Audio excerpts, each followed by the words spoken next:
Hello বন্ধুরা, কেমন আছো সবাই? আমি প্রতিমা ঘরকন্নাতে তোমাদের জন্য আজকে নতুন একটা রেসিপি নিয়ে চলে এসেছি। আজকে আমি বানাবো পাকা আম দিয়ে গুলগুলি। আমটা বেশ বড় সাইজের ছিল, তাই আমি অর্ধেকটা মতো আম নিয়েছি। দেখো, আম থেকে ছালটা আলাদা করে একটা মিক্সি জারে নিয়ে নিয়েছি।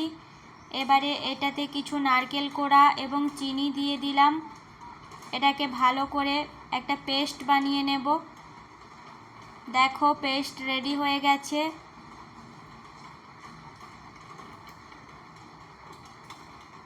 এইভাবে একটা স্মুথ পেস্ট রেডি করে নিতে হবে। এবারে এই আমের পেস্টের সঙ্গে 2 চামচ সুজি মিশিয়ে নিচ্ছি। এবারে 2 চামচ ময়দা মিশিয়ে নিচ্ছি। বন্ধুরা, ভিডিওটা স্কিপ না করে শেষ পর্যন্ত দেখতে থাকো। আমার ভিডিও তোমাদের ভালো লাগলে লাইক, কমেন্ট, শেয়ার করো। আর আমার চ্যানেল থেকে আরও নতুন নতুন রান্নার ভিডিও পেতে আমার চ্যানেলটাকে সাবস্ক্রাইব করে নিও। এবারে ভালো করে এটা মাখিয়ে নিয়েছি। দেখো, এর সাথে সামান্য একটু লবণ দিয়ে দিলাম। মিষ্টি জিনিসে সামান্য একটু লবণ দিলে এর স্বাদ আরও দ্বিগুণ হয়ে যায়। এবারে দুধ দিয়ে দিচ্ছি। দুধটা অল্প অল্প দেব।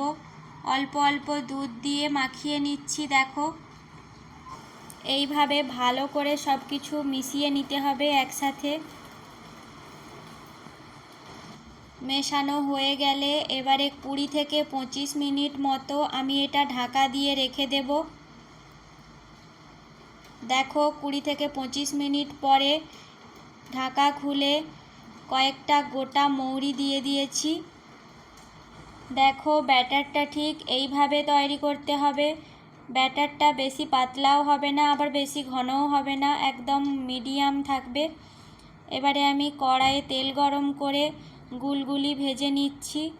বন্ধুরা, গুলগুলি ভাজার সময় গ্যাসের তাপ হাই ফ্লেমে রেখে তেলটা ভালো করে গরম করে নিতে হবে এবং তেল গরম হয়ে গেলে মিডিয়াম টু লো আঁচে রেখে গুলগুলি ভেজে নিতে হবে। বন্ধুরা, এইবার তোমাদের একটা গল্প শেয়ার করি। মুম্বাই শহরে তাল পাওয়া গেল না। এদিকে আজ জন্মাষ্টমী, তাই গোপুসোনাকে কি দিয়ে পুজো দেব সেটা ভাবতে ভাবতে মনে হলো বাড়িতে তো পাকা আম আছে, তাই সেটা দিয়েই গুলগুলি বানিয়ে ফেললাম। বন্ধুরা, এই প্রথমবার আমি কৃষ্ণ জন্মাষ্টমীতে গোপুকে এই আম দিয়ে গুলগুলি বানিয়ে দিলাম। খেতে কিন্তু অসাধারণ হয়। তোমরাও এইভাবে পাকা আম দিয়ে ঝটপট বাড়িতে গুলগুলি বানিয়ে ফেলো। এই আম দিয়ে গুলগুলি, এটাও কিন্তু তাল দিয়ে বানানো গুলগুলির থেকে কিছু কম নয়, তাই তোমরাও বানিয়ে দেখো, সত্যি অসাধারণ লাগে। বন্ধুরা, ভিডিওটা শেষ পর্যন্ত দেখার জন্য ধন্যবাদ। ভালো থেকো সবাই, দেখা হচ্ছে পরের ভিডিওতে।